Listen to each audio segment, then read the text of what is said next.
Recibimos, como fue anunciado, al diputado Rodrigo Goñi, a quien le agradecemos su presencia. Gracias por venir. Buen día. Bueno, es pertinente tenerlo por varios asuntos. Primero vamos a comenzar por el que le involucra a usted, ¿no? Vamos a hacer un poquito de historia. Usted presenta una denuncia junto con otros legisladores del Partido Nacional por el otorgamiento de préstamos por parte del Fondes. Y dentro de esa indagatoria, según lo que trascendió en el diario El Observador, existe una consulta acerca de su rol como integrante del directorio de la Corporación Nacional para el Desarrollo, que efectivamente usted integró.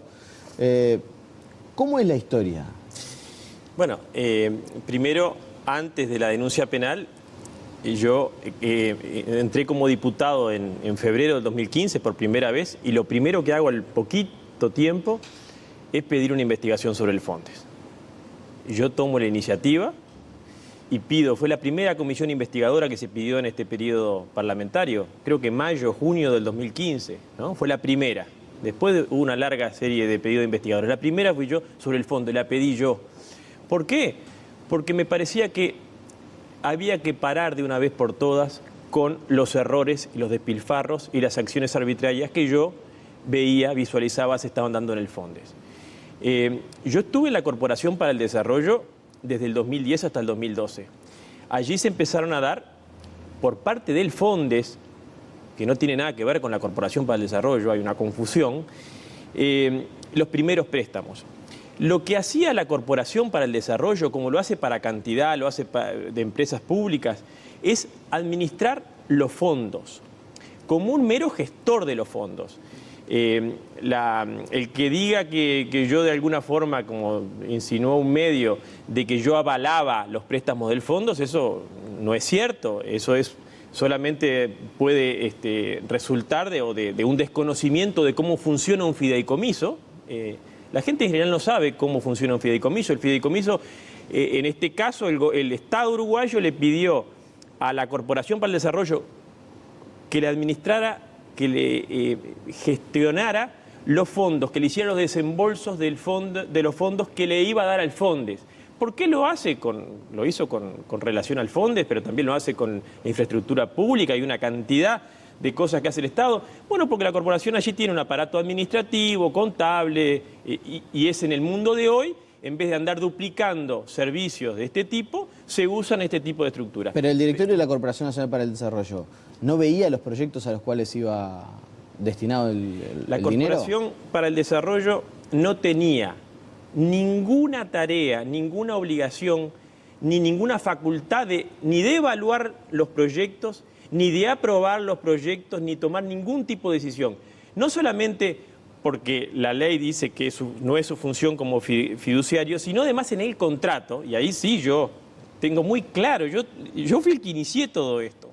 Yo tengo muy claro, yo participé cuando se hizo el contrato de fideicomiso y dejé claramente establecido, más allá de que la ley lo dice, pero lo reafirmé, lo precisé, de que la función de la corporación no tenía ningún tipo de incidencia, ninguno, cero, en la decisión de los préstamos del Fondes. Ahí sí yo tuve participación. ¿Por qué? Porque la corporación venía de un proceso de ir mejorando, revirtiendo una historia complicada que había tenido con otro tipo de uso de fondos, y la corporación venía en un proceso de mejora, ya del gobierno del 2005 al 2010, allí con la presidencia del actual hoy director de la OPP, que venía en un mejoramiento hasta de imagen. Bueno, entonces cuando el gobierno nos pide a la corporación a ver si le puedo administrar como fiduciario, es decir, hacer los desembolsos de los dineros, hacer la contabilidad, bueno, en ese contrato yo tuve especial cuidado de que la corporación no tuviera ningún tipo de responsabilidad. Ahora yo te voy a decir una cosa además. Si yo hubiera tenido incidencia, participación, como se dice, que hubiera avalado los préstamos del Fondo, lo que hace es enaltecer lo que yo he estado haciendo, porque yo fui el que denuncié por primera vez en el Parlamento los temas del Fondo. Bueno, no, si hubiera, estamos hablando de una situación que usted dice que no sucedió. No, absolutamente. Ahora, si usted estaba en la Corporación Nacional para el Desarrollo, entre otras cosas, por un rol fiscalizador. Sí. Tendría que haberlo denunciado en aquel momento que estaba para fiscalizar, no en el Parlamento años después. Bueno, Yo lo que además sostengo, y lo he venido diciendo una y otra vez, que todo el proceso de los préstamos del Fondes se fue agravando, más aún. Y yo en la interpelación que le hice al ministro Murro en febrero, hace un año, en febrero del 2017, dije, acá todo lo del Fondes se fue agravando con este actual gobierno. El caso de Alas Uruguay, las acciones más arbitrarias, abusivas y dañinas para el Estado, no fueron precisamente en los 3.800.000 que se le prestó a Alas Uruguay en el gobierno anterior. Es decir, en el 2014, yo ya no estaba, pero bueno, fue en este gobierno donde se agravaron todas las acciones que nosotros además denunciamos. En el caso concretamente de Envidrio, bueno, mientras yo estaba en la corporación, el Fonde le prestó creo que 5,5 millones. Después le volvió a prestar 6 millones.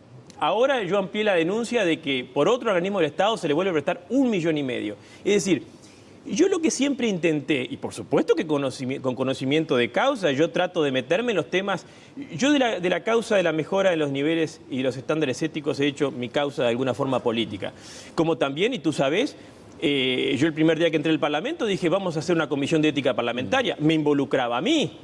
En los temas del Fondes yo los venía conociendo naturalmente y veía advirtiendo, y fue mi advertencia en marzo del 2015, hay que corregir de verdad lo que se está haciendo en el Fondes. Y después que yo hice esas advertencias, se siguieron generando daños mucho mayores. Y siempre pongo el ejemplo, la gravedad de Alas Uruguay estuvo cuando en el 2015-2016 se le dio 11 millones y medio de dólares, cuando todo, ya ahí sí ya era indudable de que era una empresa que no tenía ningún tipo de viabilidad. Entonces, yo hice el seguimiento, por supuesto, y fui advirtiendo que había que parar, pero lamentablemente, y lo hice la ampliación de la denuncia del lunes pasado, de este lunes, es el gobierno uruguayo, este gobierno aún hoy le sigue prestando dinero a esas empresas que ya, digamos, ha quedado absolutamente demostrado que no era inviable, que no se le puede seguir prestando. Usted dice que Envidrio no tiene ninguna viabilidad. Bueno, en las actuales condiciones parece que no, está cerrada, se le prestó mucho más de lo que se le había dicho, hubo apropiación indebida, hubo complicidad del Fondes en permitirle que fondos que venían del gobierno de Venezuela, fondos que nunca se sabe de dónde vienen ni a dónde van, bueno, que teóricamente debían ir con destino inmediato al reintegro del Fondes, no fueron. Entonces, y eso, usted dice, pero Goñi, sigue denunciando. Y bueno, yo eso me enteré en noviembre aparece Envidrio en la Comisión Parlamentaria de Diputados y nos dice, estamos cerrados. Entonces yo pregunto a Bernini, el presidente del Fondes, pero ¿y aquella plata que iba a venir de Venezuela, que era la que iba a permitir reintegrar los fondos al Fondes? ¿Vino? Sí, vino. ¿Y tampoco alcanzó? No, tampoco alcanzó. Bueno, todo eso lleva a ir agravando todo lo que está ocurriendo con el Fondes y reitero, ahora se están buscando, ya como el Fondes está en la lupa, y eso es una de las cosas que a mí me deja muy satisfecho, porque lo que nosotros queríamos era parar la sangría. Bueno, ahora aparecen otros organismos y dentro del Ministerio de Trabajo, el Ministerio de Trabajo es una vez más responsable, reincidente en estas cosas, permite que se le siga prestando a una empresa que ya hace mucho tiempo no se le podía prestar. En el caso de Envidrio, los segundos 6 millones de dólares que se le prestaron a fines del 2014, que además se le prestó, según el Fondes, con la única condición de que, bueno, ya que el gobierno de Venezuela había prometido que se le iban a dar fondos, que cuando vinieran se reintegraran. No pasó nada de eso, se quedaron con las platas, Envidrio sigue cerrado, el gobierno le sigue dando. Y nosotros por eso seguimos haciendo la ampliación de denuncia, con conocimiento de causa y, por supuesto, asumiendo todos los riesgos. A mí me hubiera sido mucho más fácil no entrar en temas que yo conocí. De alguna manera, ¿usted esperaba que en la justicia eventualmente lo pudieran consultar por este asunto? Pero y por supuesto, yo soy denunciante y como denunciante mi deber no es denunciar, tirar la piedra y esconderme. Y además en temas que yo conozco y he hecho un seguimiento. Pero es verdad que usted había planteado en un principio que quizás el caso estuviera por fuera y que fueron otros compañeros suyos que también lo acompañaron a presentar la denuncia que querían incluir el caso Envidrio. Lo que dije es, yo naturalmente tengo un conocimiento, yo he hecho un seguimiento, creo que como ninguno del tema del Fondes, porque ya arranqué, reitero, con una investigadora parlamentaria hace 2 años, ¿no? Más de 2 años. Y he hecho un seguimiento y ha sido también una causa que he tomado porque además no se ha parado la sangría. Si me dice, ¿por qué sigue con lo del Fondes? ¿Por qué sigue haciendo ampliaciones de denuncia? Porque sigue la sangría de millones de dólares. Si, como yo advertí en el Parlamento, se paraba, se corregía, se dejaba de seguir prestando dinero que no correspondían, bueno, yo como parlamentario era mi primer función. Mi primer función como parlamentario es decir, paren, yo tengo que controlar que no se sigan despilfarrando dineros públicos. Ahora, eso lo pedí comienzos del 2015 y Alas Uruguay se dio a partir de ahí 11 millones de dólares cuando el propio ministro de Transporte, del ramo, decía, esta empresa no es viable. Y yo decía, miren que esto hay que pararlo. Igual se dio 11 millones de dólares, igual se sigue dando en vidrio ahora.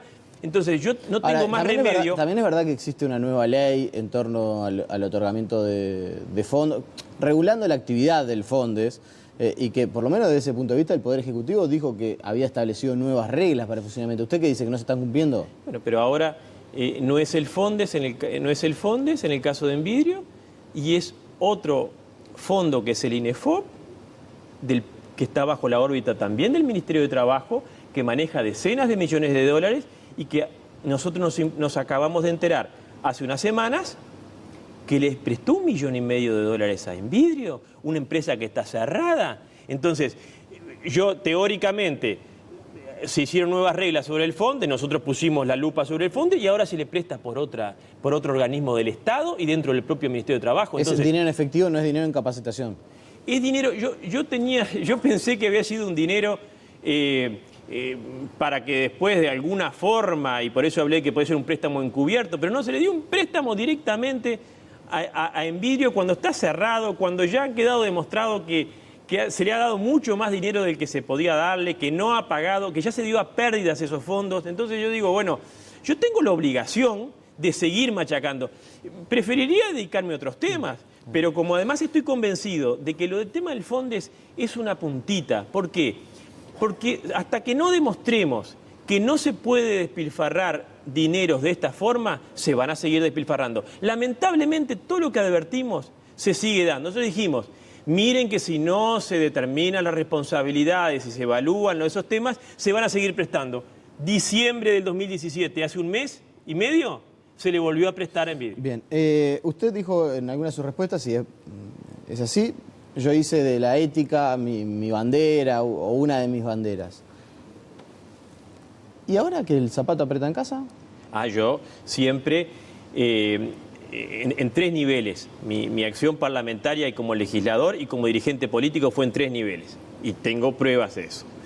Primer día que entro al Parlamento, hablo de la Comisión de Ética Parlamentaria para regular todas estas cosas que hace 2 años, Nicolás, y yo he tenido tú me has entrevistado, y te decía, bueno, se puede decir, ¿para qué es necesario? Solamente Goñi pide eso. El 23 de enero, en la proclama de Durazno, había un reclamo moral muy duro sobre cada uno de los puntos que yo hace más de 2 años venía planteando. Inclusive el tema de las partidas, lo vengo planteando, que me involucra a mí también. En el tema del partido, venimos diciendo, y ya le pedimos hace un buen tiempo al directorio, presentar un código de ética partidario. ¿Para qué? Para que estas cosas no pasen más. Tú me decís, ¿es un tema de regulación? Bueno, en el caso de Bascú, por ejemplo, Bascú dijo, bueno, yo creía que podía hacerlo, y yo entiendo y sigue defendiendo que podía hacerlo. En el caso ahora de Caram, que no es un ilícito. Bueno, entonces, si será necesario que se actualicen las normas, que se hagan más exigentes y, de alguna forma, con reglas más claras, controlar más. Y nosotros tenemos un código de ética parlamentaria pronto para presentar al directorio, que lo venimos anunciando, y acá yo hace un tiempo lo vengo anunciando. Y otro tema que lo venimos también empujando en el Parlamento es un código general de ética para todo el gobierno, para toda la administración. Y usted podrá decirme, Goñi, ¿con eso alcanza? No, no alcanza. Pero ¿sabe una cosa? Es muy importante, porque si tú revisás todos los casos estos que se cuestionan, ¿qué se dice? Bueno, que sí, que se podía, que no se podía. ¿Qué hacen los países más desarrollados con legislaciones más avanzadas? Se fija con total claridad que sí y que no. Y además, es un fenómeno de estos tiempos, que bienvenido sea, que hay una mayor exigencia. Sí, está bien. Pero ahora, una cosa es cuando pasa en la tienda de enfrente, ¿no? Porque uno, quizás eso hasta un poco más cómodo, marcar y decir... No es mi caso, esto está mal. Bueno, pero yo le pregunto, en el caso, por ejemplo, de Pablo Caram, ¿a usted no le duele más la situación y eventualmente al respaldo que le dio la calle Pou? No, a mí me duele cualquier cuestionamiento ético sobre un dirigente y más un gobernante del partido. ¿Pero usted lo cuestiona éticamente lo que hizo Yo Caram? no conozco la situación concreta de Caram. Bueno, a ver... ¿Conoce en todo el país? No, la conozco por los diarios. Cuando llegue al directorio me informaré. Y yo lo que tengo como autoridad, Nicolás, es que este tema de la ética partidaria la vengo planteando para que estas cosas queden más claras, porque la normativa, yo hoy miraba los diarios, yo me entero también, estoy mirando la prensa igual que tú, y bueno, y que sí, que se podía, y aparece en un diario de hoy que la normativa y que se aplicaría o no se aplicaría, es decir, hay un estudio también de los periodistas que se informaron del tema, y no está claro qué se puede y qué no, desde el punto de vista legal. ¿Yo qué vengo proponiendo? Que se incorpore una normativa que cuando tú ingresás a una organización o sos parte de una organización estatal y hay una ley concreta o una norma, yo me tengo que sí o sí someter a ella. Y eso no está claro. Lamentablemente, yo soy partidario, ya te digo, y creo que lo he hablado acá varias veces, de ser lo más exigente posible. Lo más exigente posible. Pero en este caso, Rodrigo, lo que hay claramente, y nos queda un minuto lamentablemente, sí, lo que hay es una situación que es clara. Después, si infringe la ley o no, por más que la ley, ayer conversamos con el presidente de la Junta de Transparencia y Ética Pública, que dice, en realidad la ley quizás no esté infringiendo nada, pero la ley dice que también hay que parecer. Entonces, desde ese punto de vista puede haber un apercibimiento. La situación, insisto, es bastante clara. Rodrigo Goñi, no es una situación que le moleste, y vuelvo a decir lo mismo, porque ahora también está el cuestionamiento hacia el respaldo que le da la calle Pou, quizás ojalá pueda conversar con él en el corto plazo, y también que ¿a usted le parece aceptable que venga Luis Alberto Heber y diga, bueno, pero no se cuestiona a Jorge Vázquez, que es subsecretario del Interior? No estoy de acuerdo con ese razonamiento, y más no estoy de acuerdo con ese razonamiento, Nicolás, que este tema de qué se puede contratar y qué no, yo lo tengo hace mucho tiempo en las propuestas de regular estas situaciones de forma más exigentes. Estas situaciones no se podrían hacer si se hubiera aprobado los proyectos que nosotros venimos proponiendo. Así que yo no estoy de acuerdo. O sea que es inaceptable. Yo no estoy de acuerdo, y si se aprobaran los proyectos que venimos proponiendo, eso no se podría hacer. Para mí, como dijo el presidente de la JUTEP, que lo dice uno de los artículos de los proyectos que hemos presentado, para los tres casos, tanto a nivel nacional, a nivel partidario como parlamentario, el principio de probidad y de integridad lleva a que no solamente hay que serlo, sino también parecerlo. ¿Por qué? Porque en el mundo de hoy la transparencia es una demanda creciente, por suerte, de la ciudadanía, que los gobernantes, si queremos ser agentes públicos, estamos obligados a responder a la misma. Hay que ser muy exigentes, y estas cosas ya la ciudadanía no las admite más, y hay que regularlas de forma tal de ser mucho más exigente y cumplir con ellas.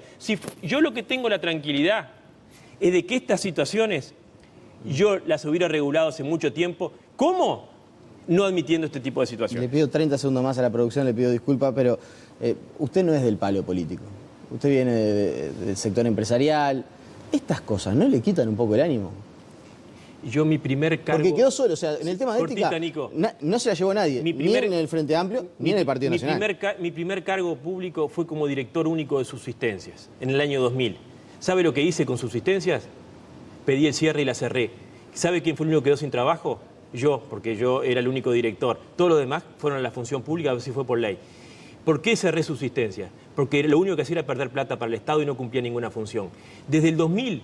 cada vez que entré en la administración pública, lo hice en la corporación, esta ha sido la causa. Y yo he tratado de dar el ejemplo. Mi primer caso en el 2000, lo que hice fue decir, esta empresa, que yo era el director único, no puede seguir funcionando. No me responde. ¿No lo desalienta a usted que viene del sector empresarial? Me anima mucho más. ¿No se siente muy solo en el ámbito político? ¿Sabes qué? Me anima mucho más. La última entrevista que tú me hiciste acá, me dijiste tú, bueno, ¿y no se asume en riesgo con este tipo de denuncias? Y dije, por supuesto que se asume en riesgo.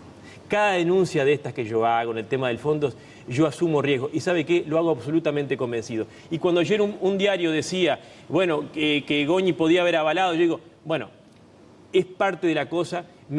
lo voy a aclarar, lo aclaré, creo que quedó suficientemente aclarado.